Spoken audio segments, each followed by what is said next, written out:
nanti di awal dia masih nasional, tapi nanti bisa berkembang menjadi UNESCO atau internasional. Ya, next. Nah, yang hijau ini menunjukkan kesatuan kawasan geografis tunggal, ya, terpadu. Nah, di dalamnya itu ada modal dasar yang pertama, kita harus punya keunikan alam. Untuk mengusulkan sebuah geopark, kita harus punya keunikan alam. Ya, contoh geopark Gunung Sewu. Geopark Gunung Sewu keunikan alamnya apa? Dia punya bentangan kars yang paling luas di Indonesia. Bukan di Indonesia, mungkin di Jawa saja. Bentangan kars yang paling luas dan paling lengkap fenomenanya, karsnya. Jadi harus bersendikan yang utama adalah keragaman biologi yang pada tempat-tempat tertentu keragaman biologi itu harus mencerminkan keistimewaannya yang kita sebut sebagai warisan biologi. Bersama-sama dengan keragaman budaya, Jogja adalah tempatnya.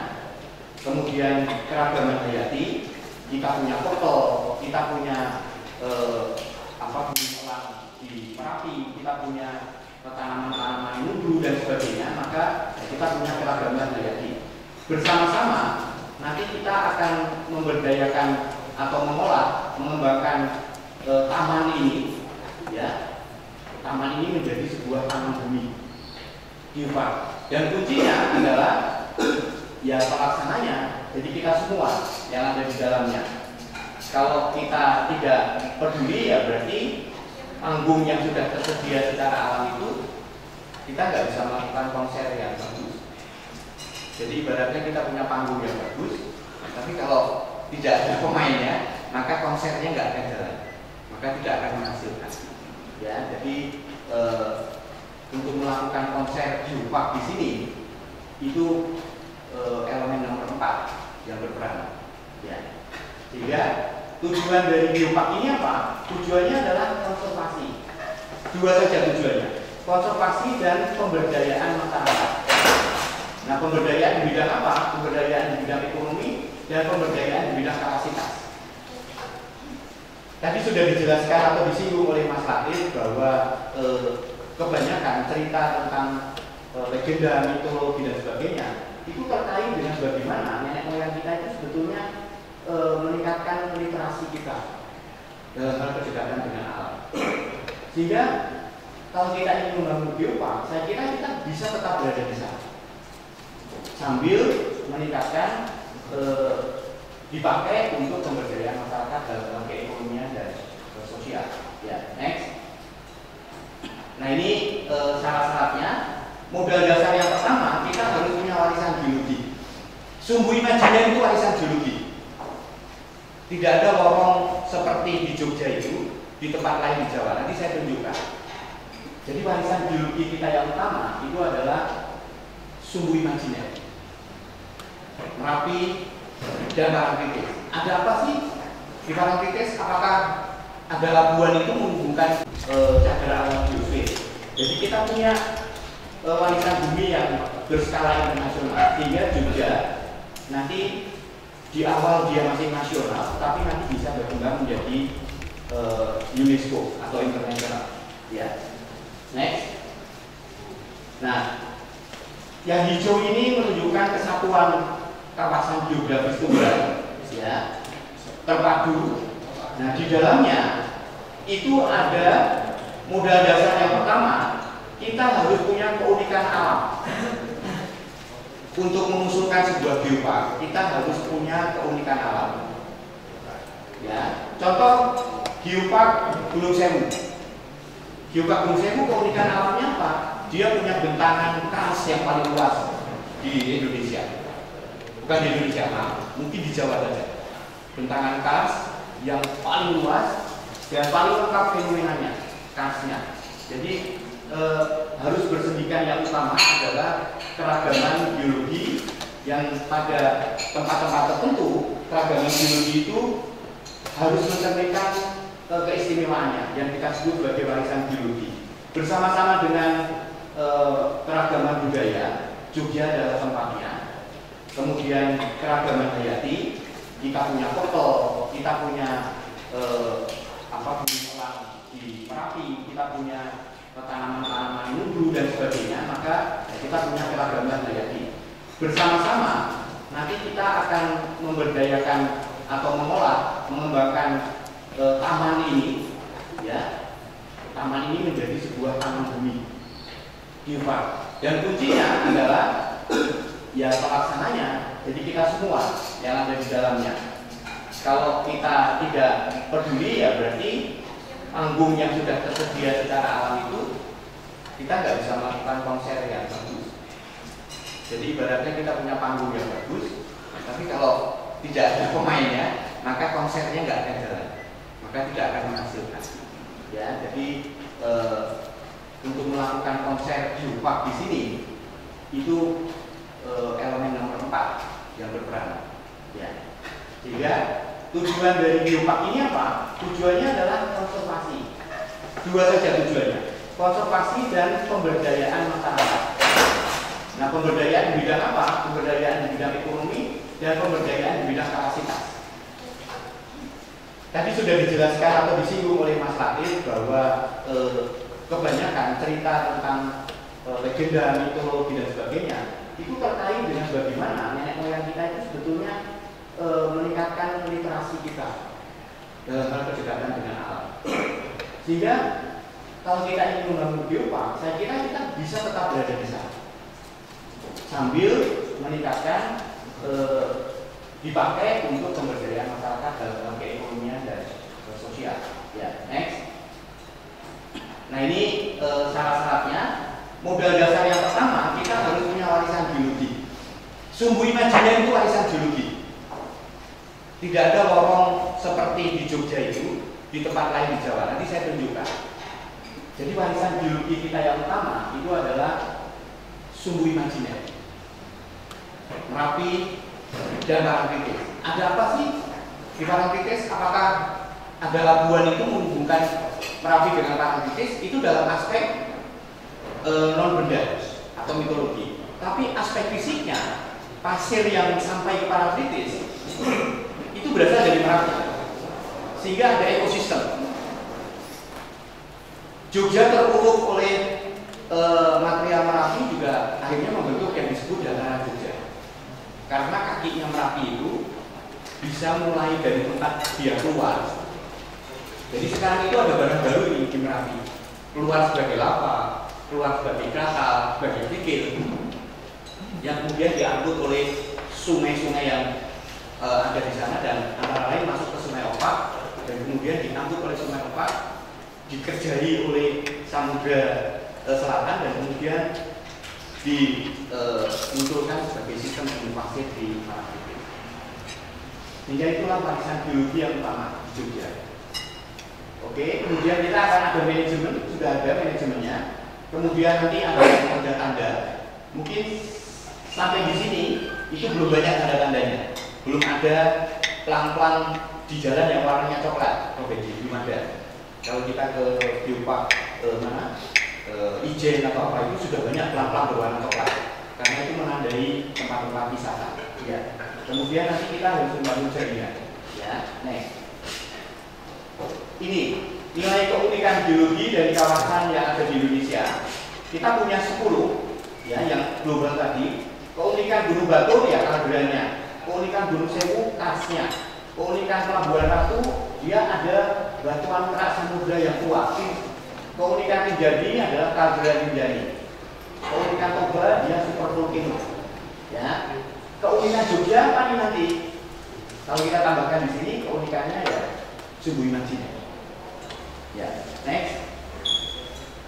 Nah, 10 area pemberdayaan mulai dari sumber daya alam sebagai pembelajaran. Jadi ada tempat warisan geologi yang kita punyai satu-satunya di Jawa. Itu adalah Mangan Keliripan, Prof. Jadi pernah waktu kita sekolah di SD atau SMP ada pertanyaan di mana tambang mangan di Jawa? Ya. Jawabannya kan Keliripan. Itu ternyata masih satu-satunya di Jawa. Sehingga itu sekarang kita konservasi untuk pembelajaran edukasi dan kemudian masyarakat kita bisa mengambil manfaat dari geowisatanya. Mitigasi, kita punya sekolah opak di Trimulyo, bidangnya Pak. Jadi kemudian ada pendidikan dan seterusnya. Ya, ada konservasi, kearifan lokal kita jaga, misalnya mengenai cerita pelabuhan di pelabuhan di Merapi juga, bukan pelabuhan ya, di Merapi ya, di Merapi kan ya. Kemudian next Mbak. Nah, jadi dari peluang pengembangan dari tempat ini ada geoproduk. Kenapa kok kerajinan lokal souvenir masuk dalam geopark? Karena dengan kita mendampingi masyarakat yang membentuk kerajinan lokal ini, maka masyarakat nanti bisa memakai logo geopark juga. Itu dalam hasil produknya. Sementara untuk mendapatkan logo kita punya SOP, harus begini, harus pakai pewarna alami, harus dan sebagainya. Nah itu nanti bisa menjadi tambahan muatan mutu dari geoproduknya. Kemudian wisata, rekreasi, dan tentu saja adalah edukasi. Jadi dua hal nanti dalam geopark itu, pemberdayaan sosial masyarakat dalam hal ekonomi dan pemberdayaan masyarakat dalam hal kapasitas literasi edukasi. Ya, next. Nah ini geopark Jogja, yang merah ini adalah geopark Gunung Sewu. Punya kita itu adalah di sini. Jadi ini Merapi dan garis putus ini itu adalah Parangtritis. Ini yang saya sebut sebagai lorong yang istimewa tadi, sumbu imajiner ini. Nah sumbu ini, lorong ini itu dibentuk karena kita punya 3 gunung api purba di Menoreh. Kalau ini tidak ada, kan ini pasiennya kemana-mana. Kita nggak punya lorong ini. Dan kebetulan kita punya tebing Parangtritis, Sidung Tato, Melanggar dan sebagainya. Itu yang membentengi sisi sebelah timur. Saya nggak tahu kenapa dulu saya Hamengkubuwono I itu kok milih di sini ya. Kenapa nggak milih di sini? Itu atau milih di sini? Ya. Dan itu adalah lava bantal berbah. Kenapa disebut lava bantal? Karena bentuknya itu seperti guling kalau saya bilang. Tapi karena yang membuat istilah pilo lava itu orang Inggris, itu ya sudah mereka memakai kasana. Ini mitologi Pak.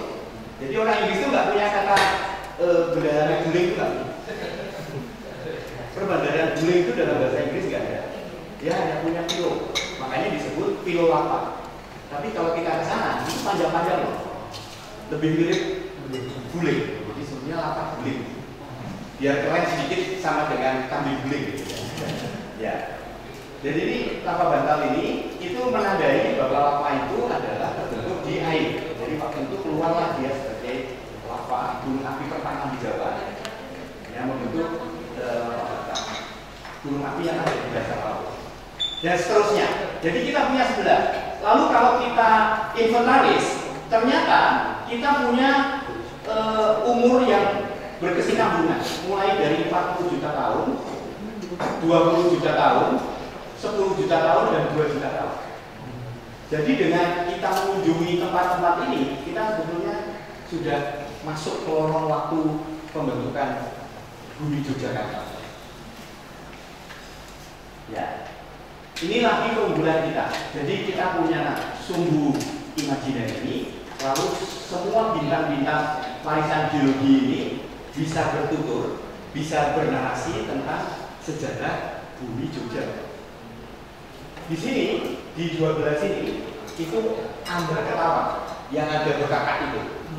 Itu batuan yang ada di sana itu paling tua. Diteliti oleh ahli dari Inggris ya, Peter Land. Itu umurnya sekitar 40 juta tahun. Ada fosilnya di sini, ya. Di sini ada batu bara. Jadi kalau kita makan yang di sini ada pemandangan ke sana itu apa? Geblek apa? Kok geblek ya? Hati-hati ya bilang geblek gitu ya. Karena kalau geblek itu beda. Jadi geblek pagi ini itu di situ ada batu bara. umurnya sama. Jadi kita bisa masuk ke lorong sekitar 40 juta tahun. Sehingga kalau kita jalan-jalan ke tempat-tempat ini, kita sudah bisa bercerita bagaimana bumi Jogja itu berevolusi dan terbentuk. Ya, next. Nah, inilah gambar-gambarnya. Ini bumi pasir, ini tebing gleksi. Tebing gleksi adalah success story. Dia sudah bisa mempekerjakan 500 penduduk lokal untuk mengelola geowisata di sini. Dan pendapatannya sudah, saya nggak bisa bilang berapa, tapi sudah menghidupi sekitar 500 penduduk lokal. Sukses story yang lain adalah Mangga. Sedangkan tempat lain masih butuh sentuhan itu pemain konser tadi. Ya. Local hero, kita masih butuh local hero. Ya. Ini semua ada Widosari, ada Lapa Bantar Berbat, Gua Kiskedo, terus next. Ya, ini ada Sleman Volcano yang saya bilang ada rumah terkubur oleh endapan bakalan itu, endapan 2010. Ya, kita punya tanah yang bergerak di atasnya Teletabis. Jadi kita kalau jalan ke arah barat, lalu di ketinggian, di sini ada tanah bergerak, di mana desa yang tadi di sini itu rumahnya bergeser, sumurnya berbentuk L, dapurnya dari ruang tamu dan sebagainya. Nah itu pindah sini Pak. Tapi dapat warisan geologi gitu. Karena kita bisa punya tempat untuk memberi contoh bagaimana sebuah peristiwa akibat gempa itu bisa muncul ya, dan seterusnya. Ini yang tadi GPUC, ini batu bara yang dekat Blepari tadi. Ya, next. Kemudian kita punya 5 university. Kita punya ya. Kemudian culturalnya kita punya 4. Mungkin akan ada pertanyaan, Pak Kas, kok culturalnya cuma 4? Padahal kita kan punya puluhan candi. Kenapa nggak dimasukkan semua candi di sini? Ya nanti kalau dimasukkan semua, nanti bukan geopark, tapi arkeologi park.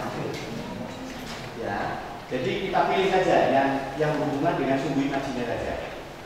Lalu biodiversity kita punya semua, conservation kita punya Taman Nasional Gunung Merapi, kita punya kawasan Gabing, ya, nextnya Mbak.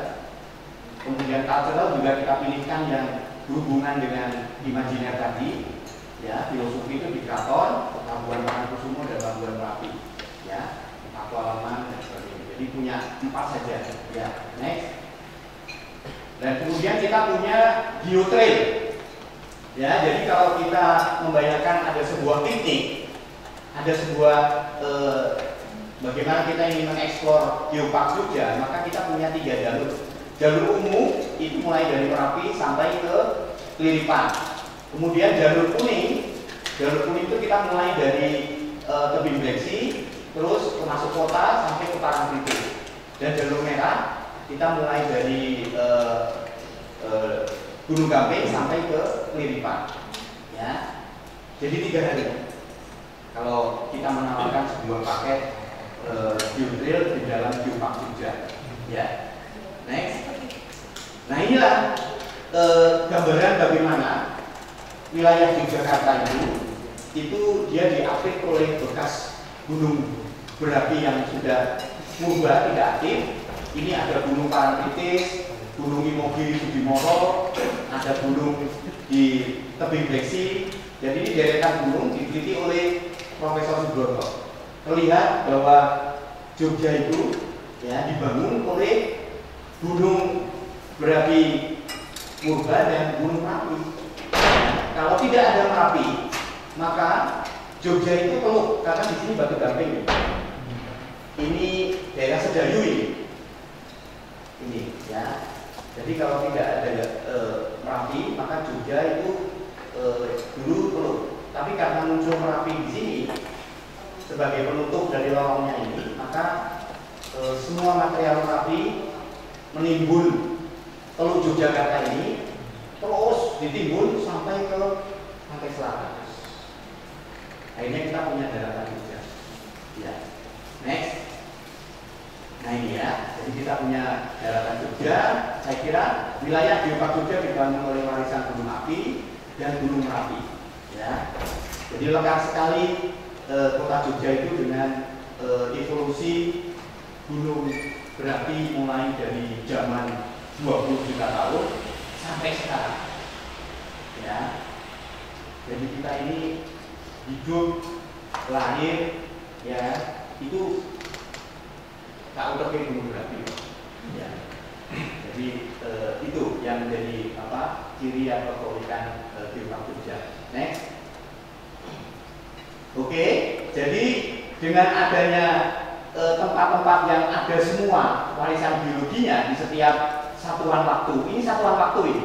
Ini satuan 30 juta tahun, 60 kemudian ini satuan 20 sampai 30, satuan 10 juta tahun dan 2 juta tahun. Semuanya ada. Contohnya misalnya 20. Ini adalah contoh di sini. 20 adalah bakalan ya di sini. Kemudian 2 itu adalah batu gamping yang kuat tadi. Maka kita bisa bercerita tentang produk-produk secara kronologis, secara secara kronologis bisa kita sampaikan sebagai proses terbentuknya bumi Jogja. Next. Ini lorong ini, lihat yang bawah di Bapak Ibu. Coba lihat yang bawah ini. Itu di pinggiran selatan Jawa itu ditutupi oleh pegunungan Gunung Api Purba. Di Jampang itu Gunung Api Purba. Gunung api di Jawa Barat tidak ada yang menyentuh pantai selatan. Semuanya berhenti di sini. Ya. Kemudian di Jawa Tengah Gunung Slamet itu berhenti di punggungan Karangsambu, Dieng. Kakinya tidak sampai ke sana. Dieng itu berhenti di Banjarnegara. Ya. Kemudian ke timur, Wilis, Lawu dan sebagainya itu berhenti di sekitar Pacitan, Wonogiri, Tulungagung, Trenggalek. Nah, di Semeru dan Malang itu punya lorong yang lebar, tapi lorong ini dimiliki oleh beberapa gunung api sehingga tidak jelas siapa yang menyebabkan adanya pasir di sini. Tapi tidak seperti lorong yang kita punya ini. Ini Merapi dan ini Parangtritis. Jogja ada di sini. Ya, semuanya lengkap, mulai dari keluarnya lava di sini sampai kita punya batuan yang kadang-kadang kalau kita menggali sumur di cangkringan itu kena batuan yang keras ya, karena masih ada trakalnya, masih ada lavanya. Tapi kalau kita sampai di kota Yogyakarta di bagian yang hijau ini, tema kuning, kita sudah tinggal punya pasir aja. Dan kemudian kita punya Parangtritis di sini. Jadi ini sebuah ekosistem yang lengkap. Yang ternyata ya inilah Sumbu Imajiner. Ya, jadi Sumbu Imajiner yang dibayangkan oleh Hamengkubuwono pertama. Kalau Hamengkubuwono pertama itu mengatakan bahwa lahirnya itu dari Merapi. Ya. Dari sini ya, Pak? Betul. Iya, dari selatan ya. Sumbu filosofi itu. Sangkan betul ya, Pak ya. Dari selatan. Tapi kalau menurut biologi, itu materialnya itu malah dari utara. Yang menghasilkan Jogja itu diuruk oleh Merapi dari utara. Iya, nggak apa-apa. Ya, masih ada connectivity. Ya, oke. Ya ini gambarnya. Jadi Merapi itu sebetulnya produk dari selatan sih sebetulnya. Asal mulanya itu betul-betul sebetulnya penyebabnya itu karena ada jalur yang dalam sekali, palung di sini yang bisa menyebabkan tsunami itu. Nah itulah sebetulnya yang trigger, memicu adanya gerakan-gerakan dan kemudian memunculkan lava yang keluar sebagai Merapi. Berarti kalau mau ditilik secara kedalaman, sebetulnya awalnya ya dari sini, Bang. Tapi sebagai material itu dia diproduksi dari utara. Ya, next. Dan inilah yang kemudian menjadi sudah tinggal di bawah. Ya, nah ini dia. Ya, jadi tema atau topik dari Geopark Jogja itu adalah penanda jadi keistimewaan harmoni Merapi dan Gunung Pasir sampai Gunung Pasir. Ini adalah tema. Jadi ini sumbu imajiner. Ya, itu adalah tema dari Geopark Jogja. Ya. Next, ini kita sudah punya 4 mitra manajemen, 23 bioproduk, 5 lembaga mitra pendidikan dan penelitian. Ini semua nanti akan menjadi mitra kita dalam mengembangkan Geopark. Ya. Ada Mas Gijo di sini, ini foto untuk maskotnya Geopark Jogja. Simbolnya, mari kita berkonsep, bersinergi. Ya, next. Ya, saya kira demikian. Ya, terima kasih.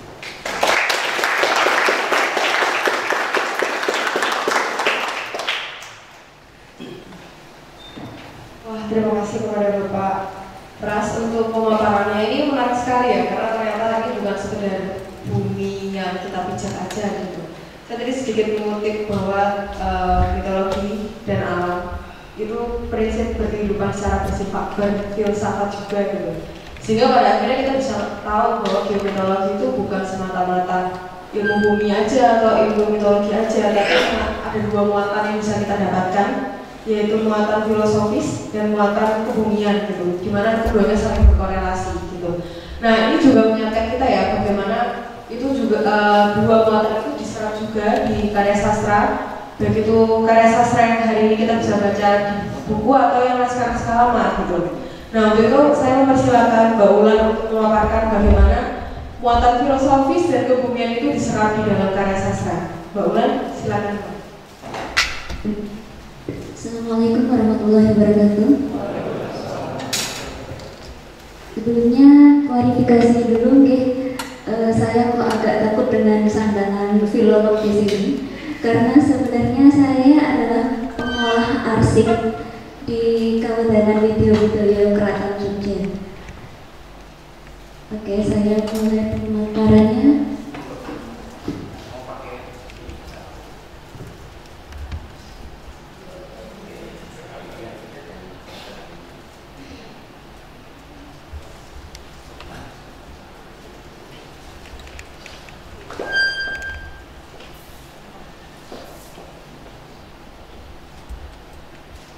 Ya, pada kesempatan kali ini saya akan sedikit bercerita tentang mitos penciptaan dunia dalam Serat Jiwandono.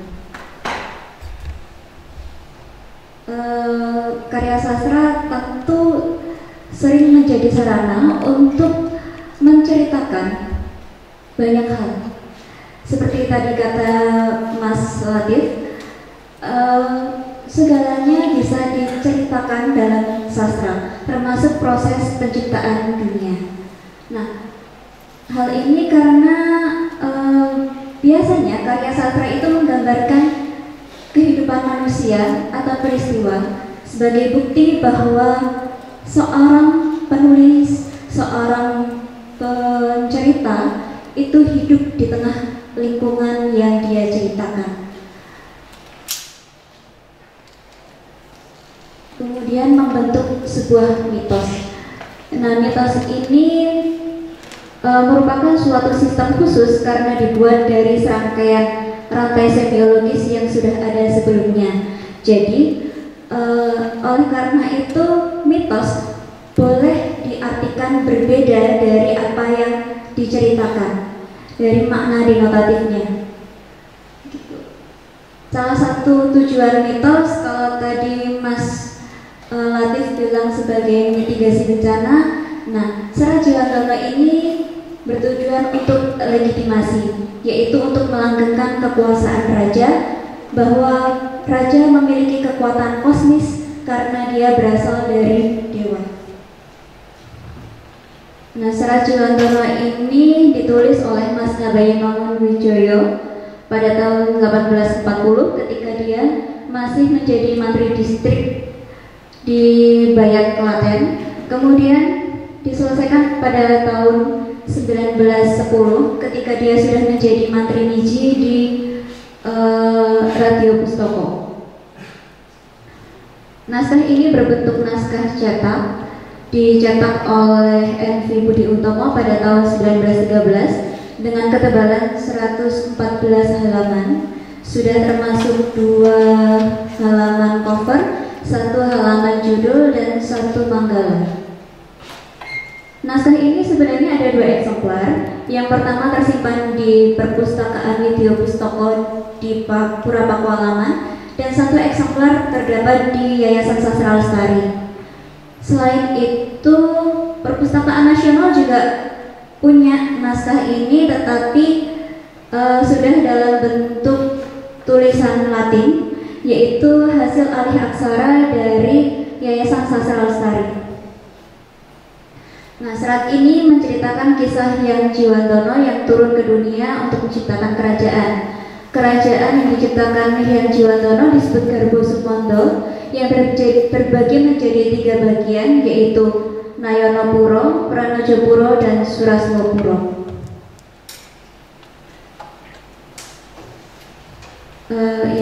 Hyang Jiwandono bertapa di Argosunyo menciptakan Garbo Sumondo dengan 3 bagian tadi. Kemudian ia menyerahkan kepemimpinannya kepada anaknya, yaitu Rojo Jiwando. Yang Rojo Jiwanto itu kemudian setelah beberapa lama memimpin kerajaan, ia kemudian bertapa, diculik oleh makhluk gaib, dinikahkan paksa dengan anak dari makhluk gaib ini, terus kemudian ditolong oleh resi sehingga dia bisa kembali ke kerajaan. Di sana dia mengalami peperangan dengan makhluk gaib yang dia tinggalkan tadi, dan dia akhirnya menang.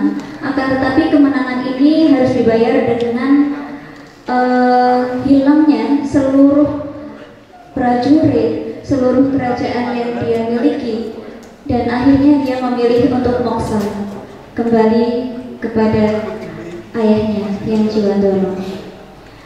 Dari sini kita pahami bahwa proses penciptaan dunia ini bagi masyarakat Jawa itu mulai dari suwung, kemudian ada, dan kembali menjadi suwung atau kosong. Ya, ini ya. Adapun yang menjadi sarana pengajaran adalah dongeng. Pada zaman dulu ada seorang dewa yang sangat sakti, Hyang Jiwandono namanya, turun dari surga menuju ke Argosunyo. Di sana beliau bertapa dan melakukan puja. Kemudian dengan kekuatannya menciptakan putra dan 3 kerajaan dalam waktu yang tidak terlalu lama. Nah, Hyang Jiwandono, dari namanya saja Jiwandono itu berarti jiwa yang luhur, jiwa yang suci. Berasal dari kata jiwa dan andono. Ia digambarkan turun dari tempat yang sepi atau suwung, dari Argo Sunyo. Argo berarti gunung, Sunyo berarti sunyi atau sepi. Kenapa di gunung? Karena masyarakat Jawa percaya bahwa bahwa Tuhan itu maha tinggi. Tuhan berada di tempat yang tinggi. Dan maka orang-orang sakti, orang-orang yang luhur, orang-orang yang berkuasa itu selalu dikatakan dia berasal atau berada di Argo atau di gunung.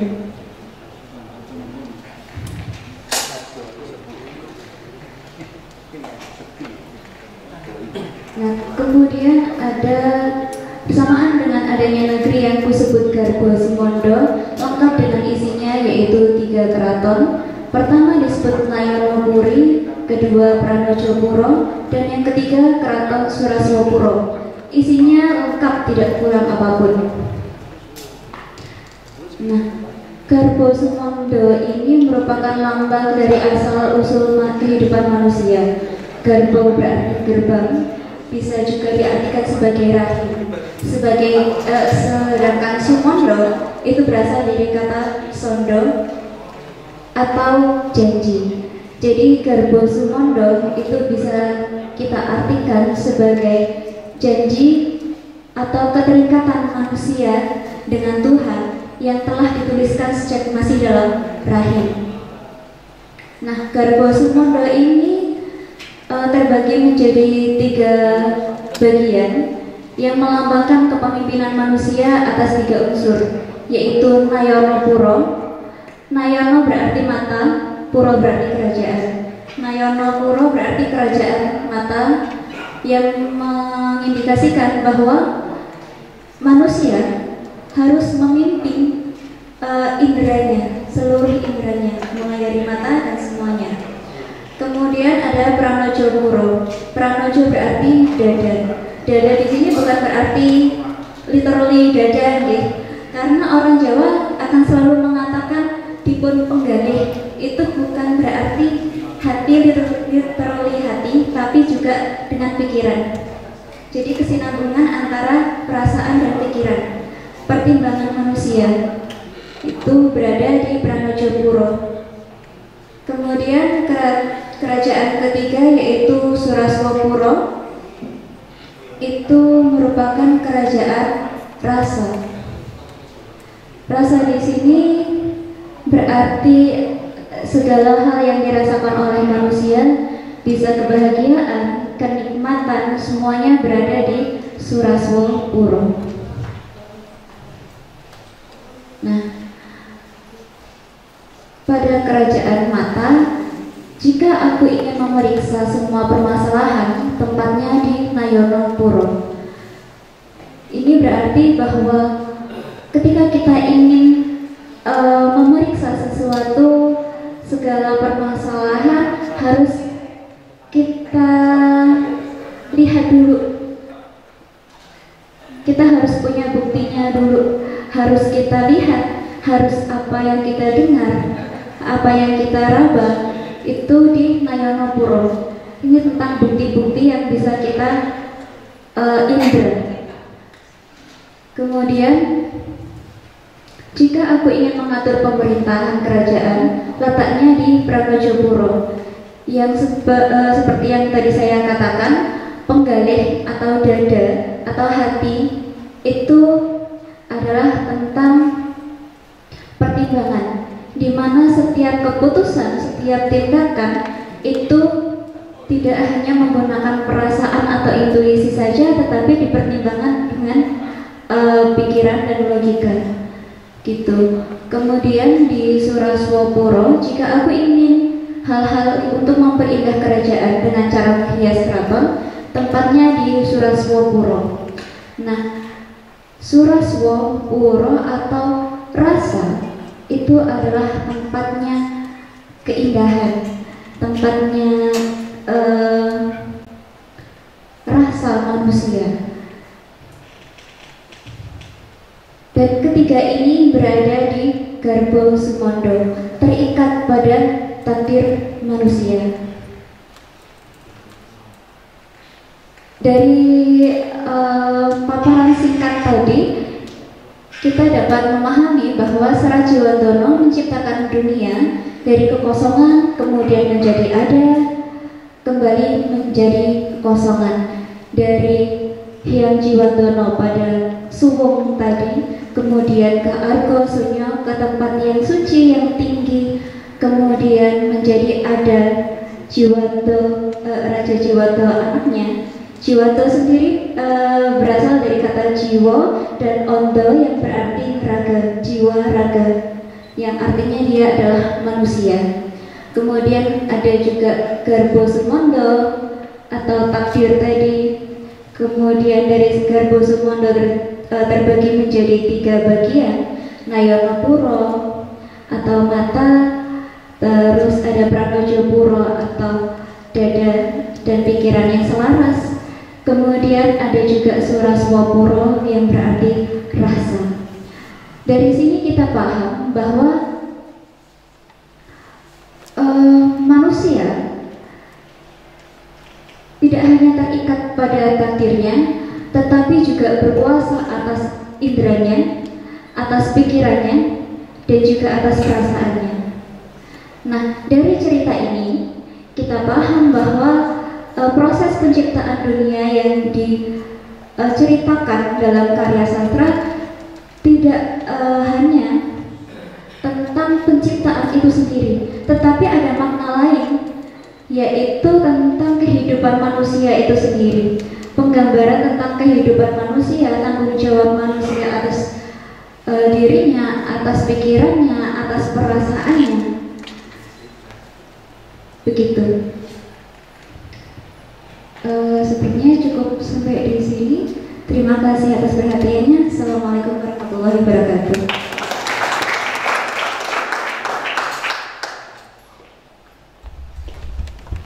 Terima kasih Mbak Wulan atas pemaparannya. Ini kemudian jadi memberi kesinambungan dengan penjelasan Pak Pras yang di awal tadi tentang bagaimana saya menangkap beberapa hal dari pemaparan Mbak Wulan, yaitu bagaimana karya sastra sebagai sarana bercerita yang menggambarkan peristiwa dan manusia, dan ada unsur legitimasi gitu, dan banyak sekali perkembangan yang bisa kita temukan dalam karya sastra, dan barangkali itu juga dapat kita tarik lagi tentang bagaimana orang yang menulis di masa itu atau orang yang menuturkan cerita itu memahami sesuatu ya. Ada unsur yang diserap yang sebenarnya hidup juga di masyarakat, kemudian dituliskan dan disebarkan di lingkungan. Nah, untuk itu saya ingin mempersilahkan Pak Hedi untuk memaparkan bagaimana mitos itu kemudian hidup dan berkembang di masyarakat dari segi kemanusiaan. Silakan. Ya, Pak Gubernur, Pak Fina, Assalamualaikum warahmatullahi wabarakatuh. Salam sejahtera, Om Swastiastu, Namo Buddhaya, salam kebajikan rakyat. Baik, terima kasih sekali tadi uraian dari Pak Pras dan Mbak Wulan yang luar biasa menurut saya, karena akan nyambung dengan apa yang ingin saya sampaikan. Dan saya mengambil contoh di sini legenda Sang Kuryang, dan apakah ini geologi atau kesadaran kolektif. Lanjut Pak. Nah, perspektif yang saya ambil adalah dari antropologi, karena saya dari disiplin antropologi. Jadi mitologi ini adalah ya studi tentang mitos-mitos atau dongeng-dongeng ya, dan mitos itu kita terjemahkan sebagai cerita atau dongeng yang untuk sebagian diyakini kebenarannya, buat yang lain itu adalah ya omong kosong. Seperti itu yang namanya mitos ya. Sehingga kalau kita mengambil contoh kita Indonesia Merdeka 17 Agustus itu buat kita ini sejarah kenyataan gitu ya. Dan buat orang Belanda itu mitos karena sebetulnya budaya Indonesia tidak seperti itu gitu kan. Ceritanya lain lagi gitu. Nah, jadi apa yang menurut kita cerita suci, menarik, kita yakin kebenarannya, buat orang lain mungkin hal yang ada artinya. Itulah yang namanya mitos kurang lebih. Lanjut. Nah, semua masyarakat itu memiliki mitos. Tidak ada masyarakat tanpa mitos. Ya. Dan manusia hidup dasarnya pada mitos-mitos ini. Ya. Tidak ada yang tidak mengenal mitos. Ini hasil penelitian antropologi seperti itu. Ya. Nah, mitos ini pasti mengenai sesuatu, dan orang kemudian dalam antropologi itu melihatnya dari berbagai macam perspektif. Ada yang melihatnya secara evolusionistis, segala cara evolusi mitos. Kemudian tadi untuk legitimasi itu adalah pendekatan fungsional terhadap mitos, bicara fungsi mitos. Gitu. Ada lagi yang mitos ini melambangkan sesuatu simbolik. Gitu kan. Nah, itu pendekatan simbolik terhadap mitos. Kemudian ada yang bicara struktur mitos. Sehingga kita melihat pertama pada struktur cerita seperti apa, ini menunjukkan apa.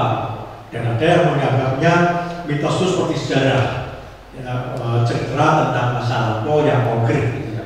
Nah, ada yang seperti itu. Tapi kita bisa memilih manapun untuk memengkaji sebuah mitos atau sebuah cerita. Lanjut. Nah, pertanyaan kita adalah bagaimana memahami mitos-mitos ini dan bagaimana menafsirkannya, termasuk mitos tentang kemudian. Nah, saya mengambil di sini cerita tentang terjadinya tangkuban perahu yang itu masuk dalam mitos atau legenda Sang Kuryang.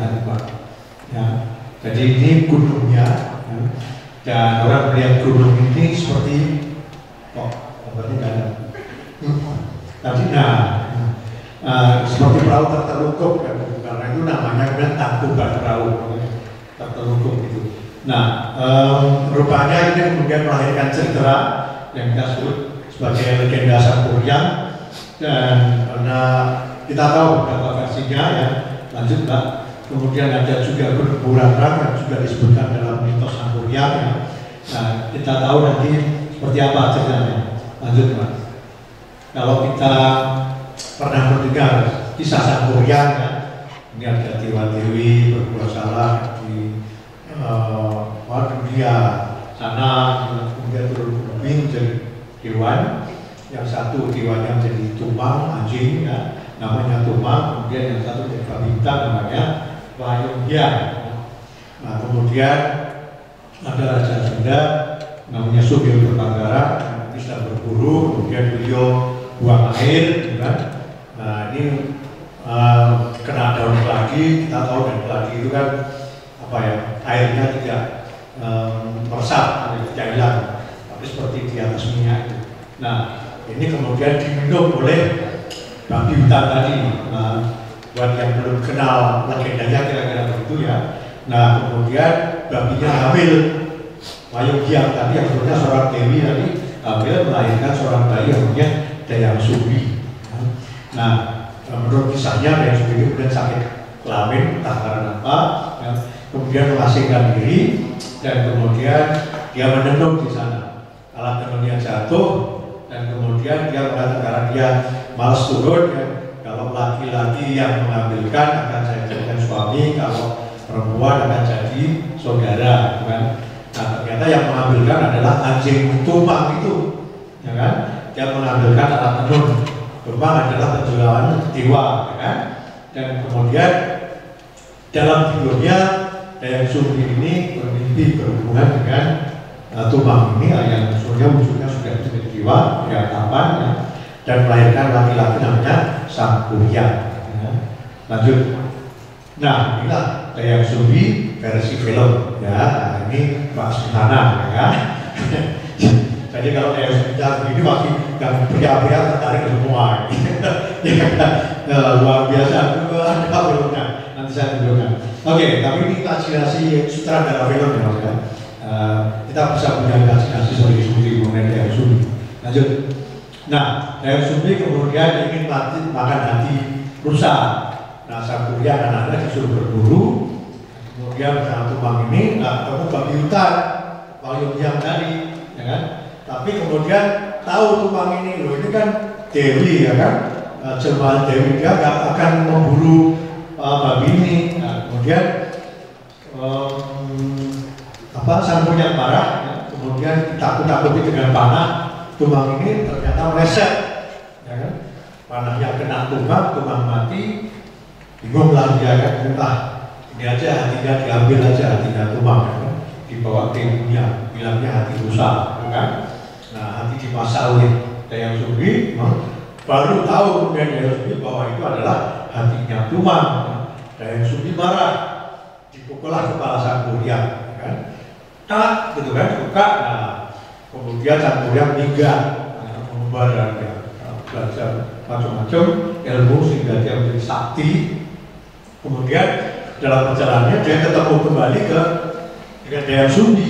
Dayang Sumbi karena ya masih putri dewa, cantik terus gitu, nggak tambah tua. Nah, kemudian mereka bertemu, kemudian saling senang juga. Tapi kemudian Dayang Sumbi, kok kepalanya ada lukanya?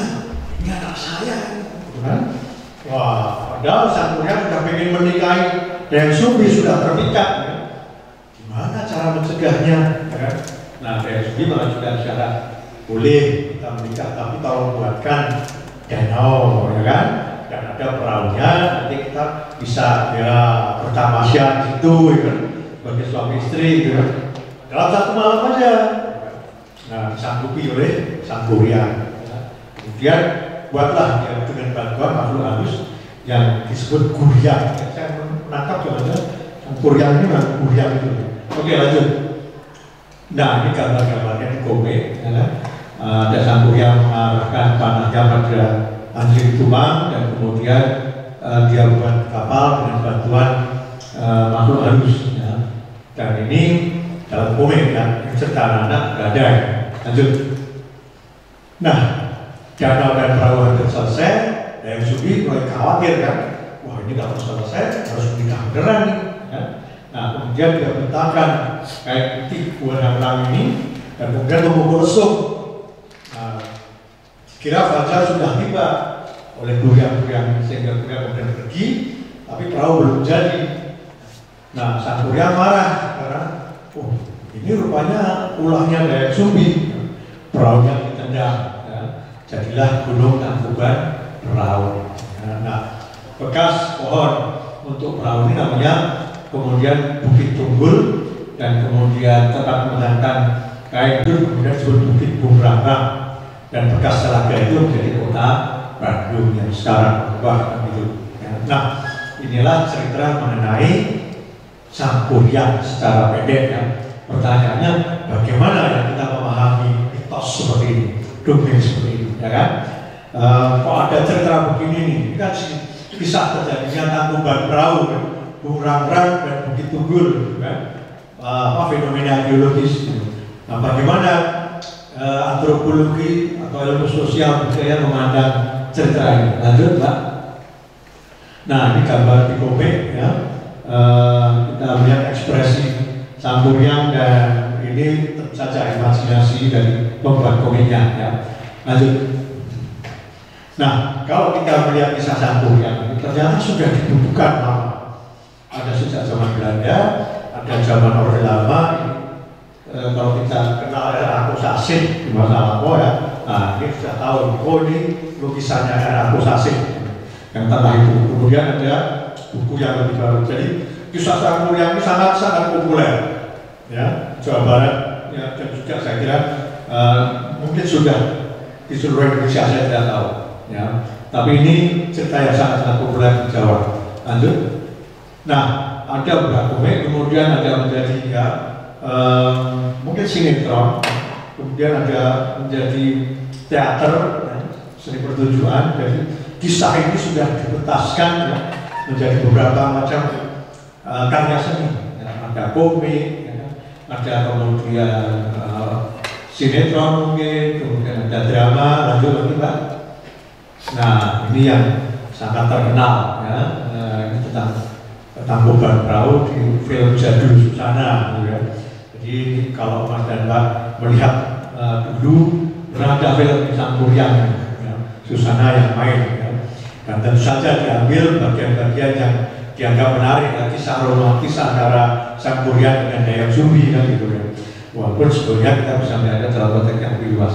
Oke, anyway, artinya ini kan merupakan hasil imajinasi masa kini terhadap cerita tentang masa lampau ya. Mas Angga perhatikan ya, bagaimana Dayak Sumbinya tokohnya Susana pakaiannya seperti itu ya kan.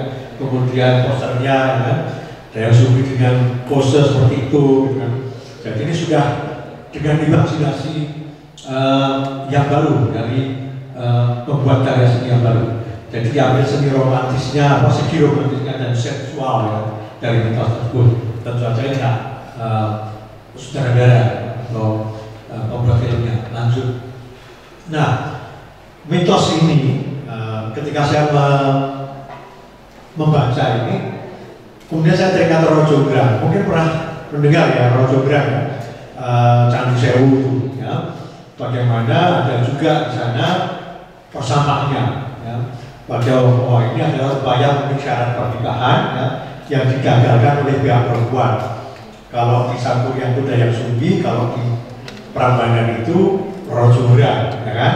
Nah, penggagalan itu menarik, ya, dengan membuat seolah-olah fajar sudah terbit, gitu kan? Dan kemudian ada lesung yang dipukul, ada kesamaan di sana, yang wanita melakukan ini. Nah, ini menjelaskan asal muasal sesuatu. Tangkuban Perahu,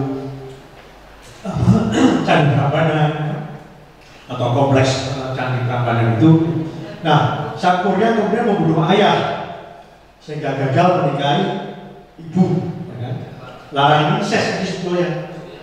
Jadi kalau kita menafsirkan dari sudut pandang tertentu, kisah Sang Kuryang ini adalah ya, semacam kerinduan pada seorang anak laki-laki untuk mencintai ibunya, cemburu dengan bapaknya.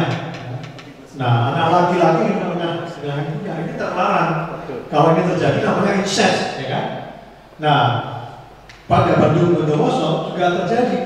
Bandung Bondowoso membunuh calon mertuanya, bapaknya Rojograng, sehingga dia gagal menikahi orang seumuran. Ini juga larangan incest. Ya. Anak perempuan menikah dengan pria dari pihak unsur ini kalau terjadi namanya incest. Nah, di sini kita bisa melihat ada sesuatu yang mirip, ya, bahwa pada dua cerita ini sebetulnya basisnya adalah larangan incest. Larangan untuk menikah dengan individu dari kategori sosial tertentu. Lanjut. Nah, kemudian menguatkan pada mitos Yunani. Mungkin Mas Dalok pernah mendengar yang namanya Oedipus Rex yang dipentaskan oleh Mas Willy, Mas Rendra, ya. Oedipus Sang Raja. Ini juga kalau kita lihat kisah Yunani yang menunjukkan bahwa terjadi incest. Karena apa? Oedipus membunuh ayahnya tanpa tahu bahwa itu ayahnya, dan kemudian menikahi ibunya tanpa tahu bahwa itu adalah ibunya. Nah, kita melihat di sini ada kesamaan-kesamaan, tapi juga ada perbedaan. Itulah yang kita lakukan kalau kita mengkaji mitos-mitos dalam antropologi. Mitos merupakan karya sosial, misalnya, karya kolektif. Karena kita tidak tahu siapa yang menciptakan. Siapa sih pencipta cerita Sang Kuryang? Kan ada. Ya. Tapi kalau kita misalnya sastra modern tahu, apakah Romo Mangunwijaya, apakah Pramudiana Tatko, ya kan, atau Romo Lubis atau Markaya. Tapi kalau mitos itu nggak tahu pengarangnya siapa, tapi tahu sudah jadi dan populer. Gitu. Ya. Jadi ini adalah karya kolektif dan punya cara kerja sendiri yang sifatnya sosial. Individu tidak bisa mengendalikan cerita mitos ini. Ya. Jadi mitos dalam perspektif tertentu dikatakan ekspresi alam nirsadar yang sifatnya kolektif. Jadi manusia itu punya kenirsadaran yang sifatnya kolektif dan itu mewujud, ya, dalam bentuk mitos-mitos ini. Ya. Mitos merupakan ekspresi dari kolektif unconscious istilahnya, kenirsadaran kolektif. Nah, tafsir sosiokultural Mas mitos Sang Kuryang ini bisa, ini adalah mitos mengenai larangan incest, larangan menikah dengan individu dari kategori sosial tertentu yang dalam kisah ini adalah ibu. Jadi kita nggak boleh. Nah, ini diwujudkan oleh menjadi cerita. Lanjut, Pak. Nah, bisa juga ini tafsirnya pakai Freud. Sigmund Freud tahu kan, ahli psikologi. Nah, kita bisa melihat, kita pernah mendengar kisah Oedipus yang kemudian dikatakan seorang anak laki-laki yang kemudian jatuh cinta pada ibunya, cemburu pada bapaknya, itu mengidap Oedipus kompleks. Ya. Kalau sebaliknya namanya Elektra kompleks. Artinya seorang anak perempuan mencintai bapaknya, cemburu pada ibunya, itulah Elektra kompleks. Nah, ada teori Freud, ya, jadi kita bisa juga menafsirkan mitos ini sebagai ekspresi dari ini Oedipus kompleks. Ya. Nah, ada juga tafsir simbolik. Nah, kita bisa menafsirkan mitos ini ada pesan-pesan moral tertentu. Bahwa untuk mendapatkan sesuatu ya kamu harus usaha. Pengen menikah dengan wanita cantik ya kamu harus usaha. Ya, walaupun kemudian ada diakali, ya. Sang Kuryang ngakali kalau minta bantuan tanpa harus, padahal maksudnya suruh buat sendiri kan, nggak akan sanggup dalam satu malam sendirian. Tapi dia mengerahkan, ya, orang lain, ya, tanpa diketahui, karena harus. Sama dengan Batu Bondowoso. Nah, rupanya perempuannya tahu kalau dicurangi, balas dengan curang juga kan. Seolah-olah fajar sudah ada terbit, ya sama, ya kan. Sehingga kemudian ya makhluknya pada pergi dan kemudian rencananya gagal. Nah, kita bisa melihat ada pesan-pesan yang implisit, ya, dengan memanfaatkan simbol-simbol dari dunia yang konkret.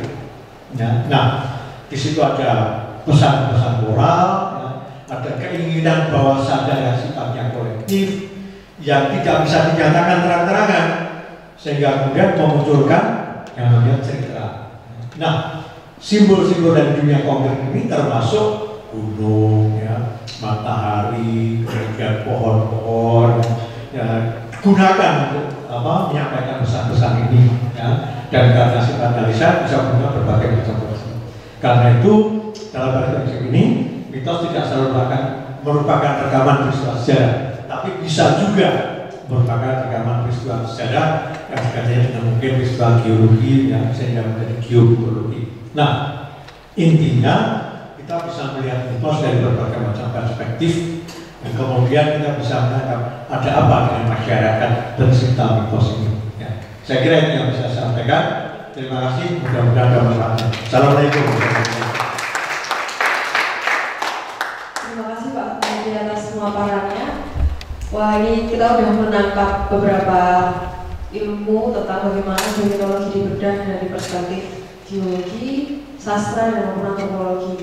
Yang saya tangkap di sini ada 3 alur ya, yang menurut saya mungkin bisa dibenarkan atau disalahkan ketika memang saya salah, yaitu bagaimana awalnya dari bentuk kebumian ya, apa yang kita alami dari lingkungan, sehingga kemudian ada nilai filosofis maupun perlambangan yang hidup di masyarakat sehingga difungsikan sebagai bentuk legitimasi gitu. Nah, bentuk legitimasinya mungkin salah satunya adalah mitos-mitos itu gitu. Nanti akan saya buka tanya jawab, tapi mungkin saya mau bertanya dulu kepada narasumber. Kan bentuk legitimasi yang yaitu mitos ataupun cerita lisan itu kan sangat beredar di masyarakat sampai betul ada istilah menurut yang tadi sempat dibahas juga gitu. Yang ingin saya tanyakan, seberapa penting sih untuk memvalidasi atau mencari tahu kebenaran dari bentuk mitos itu, terutama dari segi geologis tadi ya, bagaimana untuk membuktikan bahwa betul tidak sih ini memang diserang di masyarakat dalam bentuk dari alamnya atau dari peristiwa di masyarakatnya gitu. Mungkin bisa dijawab dulu dari Mbak Bu.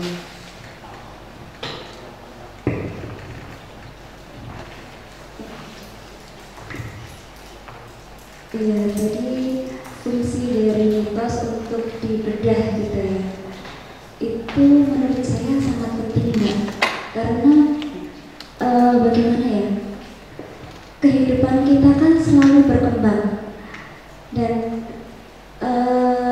akan sangat penting untuk kita memahami dari mana kita bermula, begitu agar kita tidak kehilangan tujuan dari kehidupan kita begitu. Terima kasih.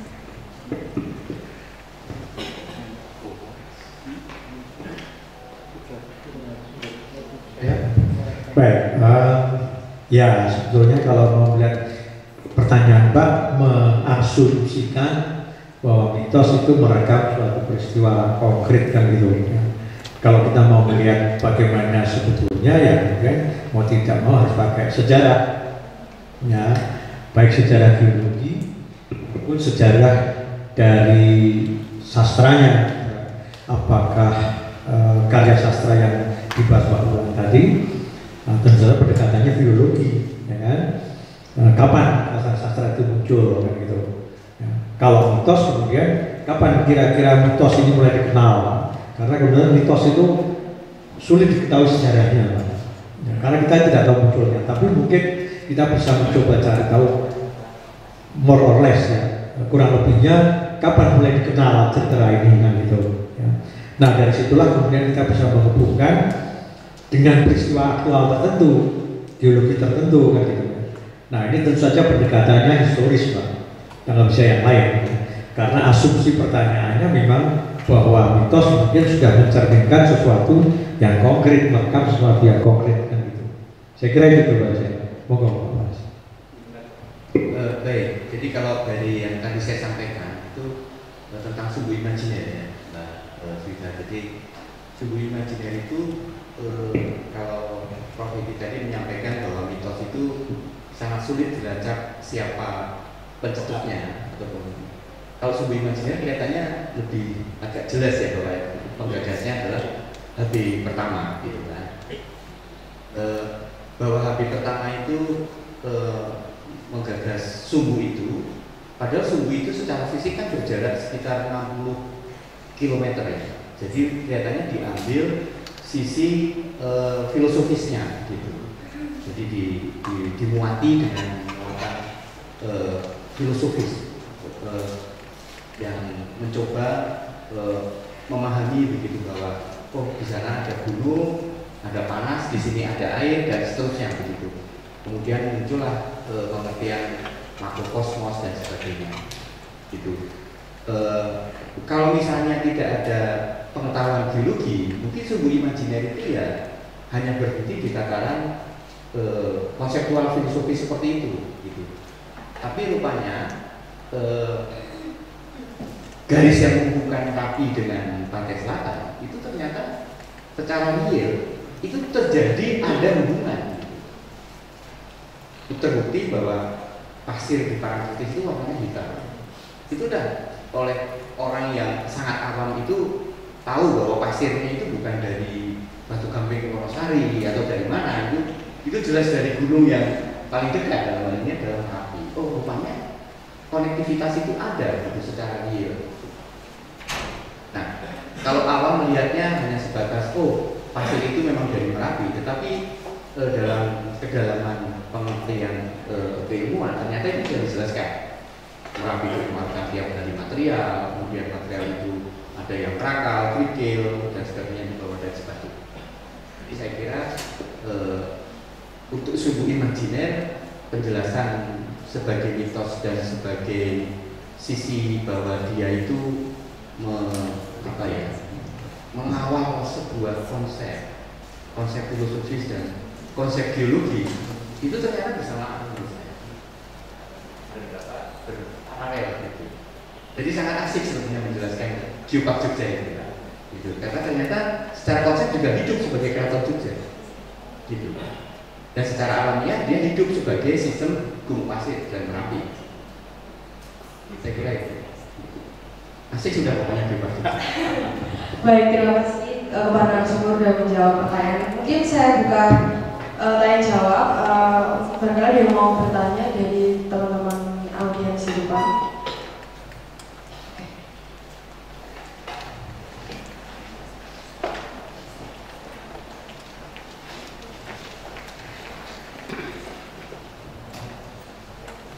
Terima kasih. Nama saya Mustafa Aliasin.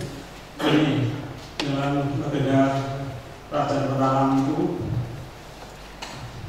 diawali dengan perang antara Pajang dengan Mataram. Pada waktu itu terpisah dan dikembangkan. Itu Mataram punya bolot, itu dan memiliki api, dan kita itu ada tembang atau peringatan Hemon Pajang. Petak bumi. Nah, kemudian batu-batu dari Merapi itu menggilas pasukan Pajang. Ada tafsir mengatakan bahwa sebenarnya pada waktu itu ada gunung api meletus. Nah, perang geologi apakah pada tahun 1570-an itu gunung api meletus sehingga pasukan Pajang bisa dikalahkan dengan Mataram yang memanfaatkan meletusnya gunung Merapi. Jadi legenda dengan kisah sejarah geologi itu mungkin itu nyambung. Atau pada waktu itu juga ada belum meletus, maka mereka menggunakan penyampaian dan atau gimana. Jadi dengan itu kalau itu ada betul terjadi meletus, berarti legenda itu memanfaatkan meletus berapi dan ketika dengan pecah itu pasukan Pajang dikalahkan oleh Mataram. Terima kasih. Jadi ini bisa langsung saya jawab. Matur nuwun Bapak siapa biasa? Pak Mustafa. Iya, Pak Mustafa. Jadi pertanyaan yang bagus. Jadi begini Pak Mustafa, pada peristiwa gempa Jogja 2006 itu peristiwanya bulan Mei. Ya, bulan Mei. Tapi pada bulan Oktober itu ada erupsi besar-besaran di Merapi. Sampai erupsi Merapi itu berkembang terus sampai puncaknya adalah di 2010. Dan saat itu di mana-mana banyak waktu itu gempa di Sumatera dan sebagainya. Nah rupanya hubungan antara gempa dengan peristiwa erupsi itu punya kaitan yang cukup erat dalam artian secara empiris itu kejadian itu ada. Gitu. Nah rupanya kalau gempa itu terjadi di dasar laut, maka yang mengakibatkan itu adalah tsunami. Sebetulnya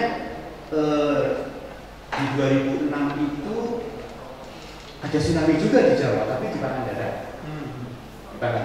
sebetulnya ada peristiwa tsunami.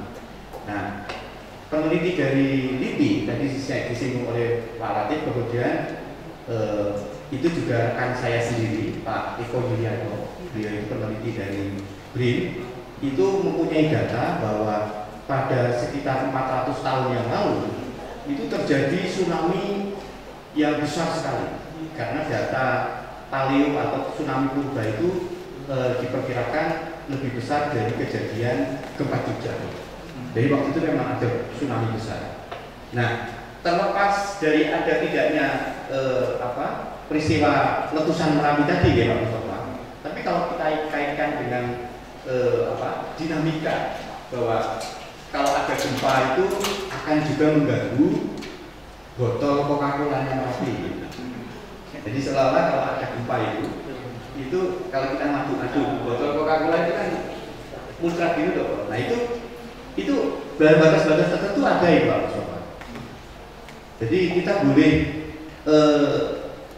lebih yakin lah bahwa memang pada saat itu pasukan Pajang itu terhambat oleh adanya lahar yang sampai ke Prambanan itu. Yeah. Itu sudah di YouTube kan Pak Mustafa di oleh BRIN Pak Eko Yulianto, nanti bisa dicari pakai kata kunci geomitologi itu 25 menit nanti bisa di Ngata Pak Mustafa bisa saya sampaikan. Baik, terima kasih Pak Mustafa atas pertanyaannya dan jawabannya. Selanjutnya, apakah dia mau bertanya lagi untuk oke?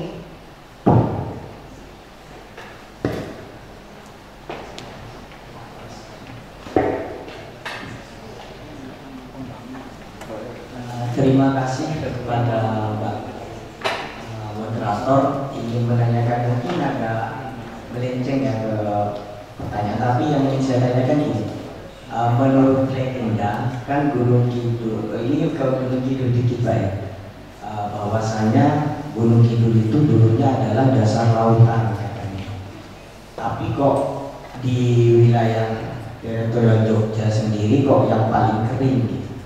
Nah itu agak bingung juga, kok bisa gitu, padahal kalau harusnya subur gitu. Seperti itu. Itu kira-kira ada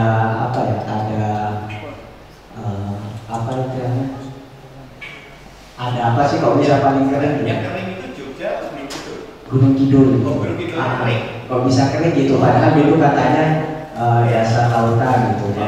Terus yang kedua, umpama ke Prof. Hedi, umpama kita masuk dalam dunia kampus, geometodologi kita jadikan sebagai kajian ilmiah, kira-kira apa sih batasan nantinya yang bakal ditemukan ketika kisah legenda dipertemukan dengan bukti ilmiah seperti itu? Karena kan kalau katanya kajian ilmiah harus datanya real, sedangkan dasarnya adalah kisah legenda yang kata Pak Prof. Edi tadi nirsadar Pak ya.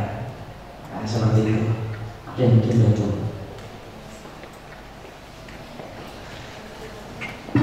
Baik, namanya siapa Mas? Anam. Ya. Pertanyaannya bagus.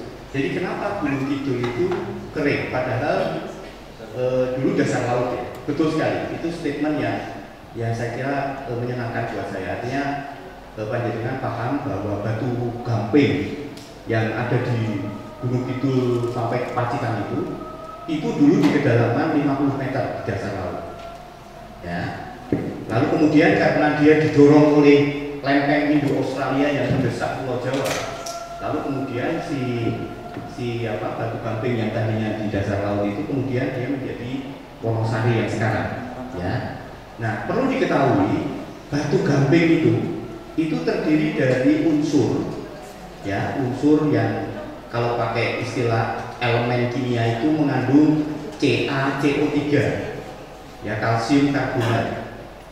Kalsium karbonat yang ada di batu gamping itu sangat mudah larut, apalagi kena air hujan, sehingga di sana itu banyak buah-buah, ya kan? Kemudian banyak sungai bawah tanah. Pernah lewat Kali Suci nggak?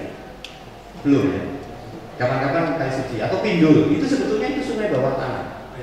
Ya. Nah, kenapa ada sungai bawah tanah? Karena di bawah lapisan batu gamping itu ada batuan yang kedap oleh air.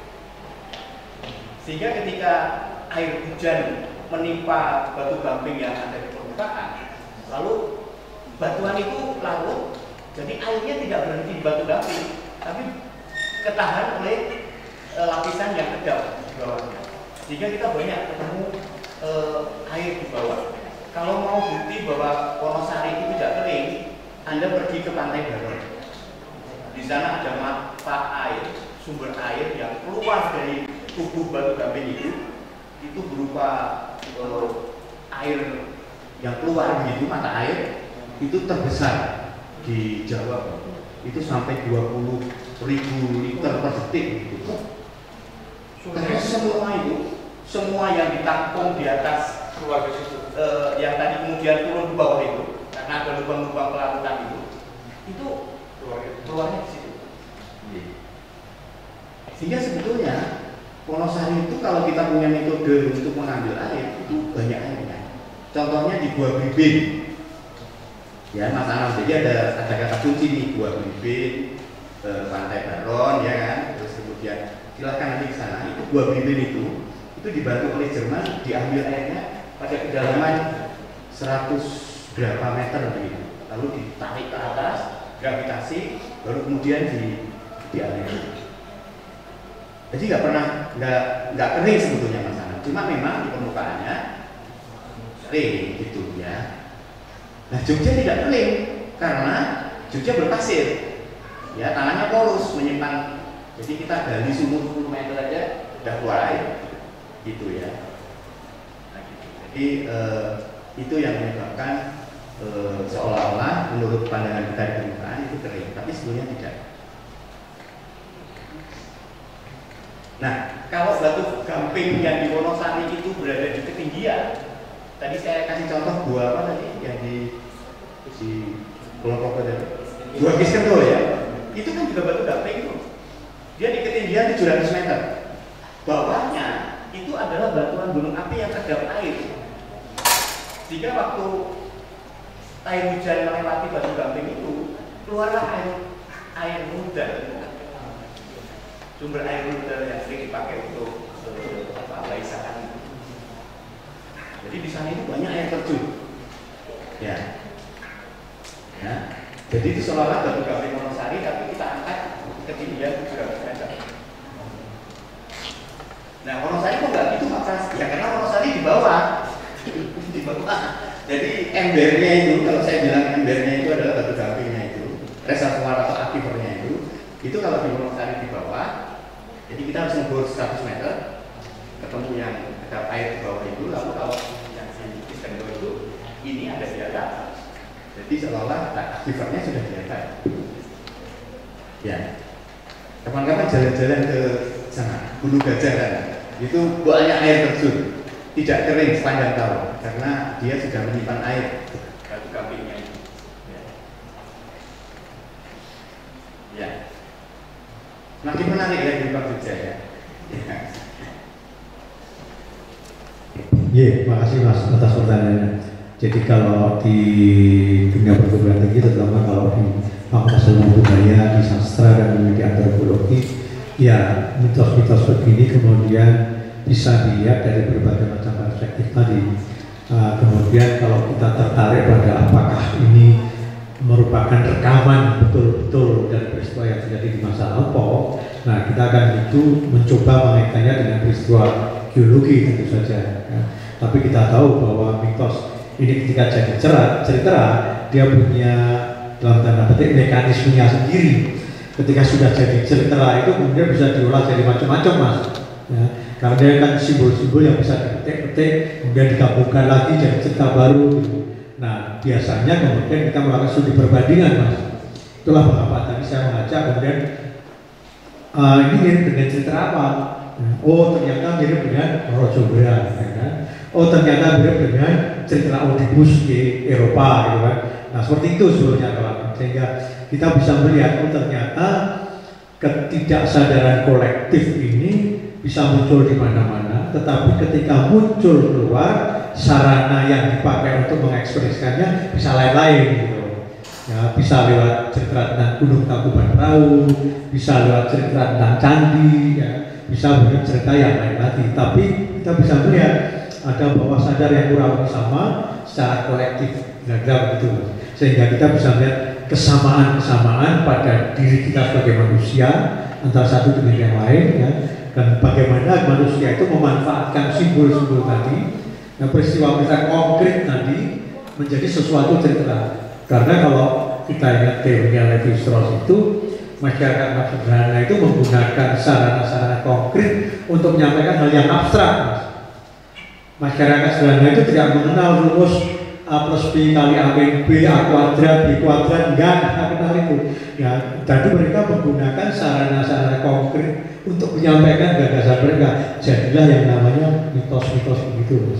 Nah, itulah kemudian kita melihat bahwa mitos pun punya logikanya. Dan itulah yang dicari biasanya gitu. Jadi, ya pesan-pesannya disadari maupun tidak disadari.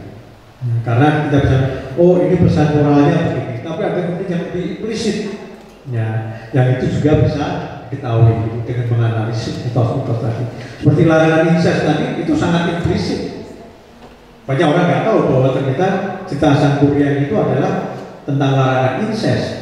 Ya kan? Kita tahunya, oh ya, orang terpikat dengan seorang wanita, kemudian pengen menikahi dan macam-macam gitu ya. Tapi kalau kita lihat pada sisi yang lebih dalam lagi, ya adalah sarana untuk menyampaikan itu lewat fenomena biologis gitu. Nah, itu dikembangkan oleh masyarakat. Itulah yang terjadi pada banyak masyarakat seperti itu. Itu maksudnya. Baik, terima kasih kepada narasumber yang sudah menjawab pertanyaan dan teman-teman yang sudah bertanya. Karena waktunya sudah mepet dengan closing juga, maka sesi diskusi untuk salah satu stadium biologi berakhir sampai di sini. Terima kasih kepada semua yang sudah berantusias datang dan menyimak dari awal sampai akhir. Terima kasih dulu kepada Mbak Pras, Pak Ridi dan Mbak Wulan atas waktunya. Demikian saya akhiri. Terima kasih. Wassalamualaikum warahmatullahi wabarakatuh. Kembalikan kepada MC.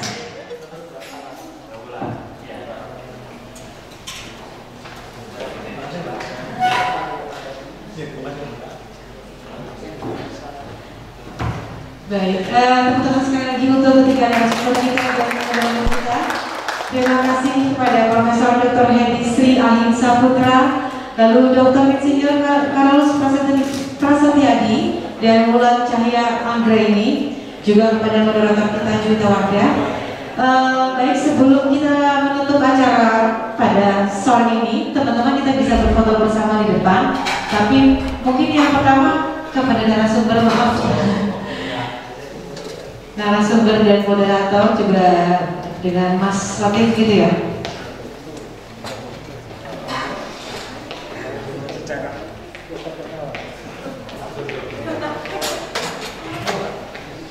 Boleh. Saya ikut foto. Ini di bawah aja ya, Mas. Di sini boleh.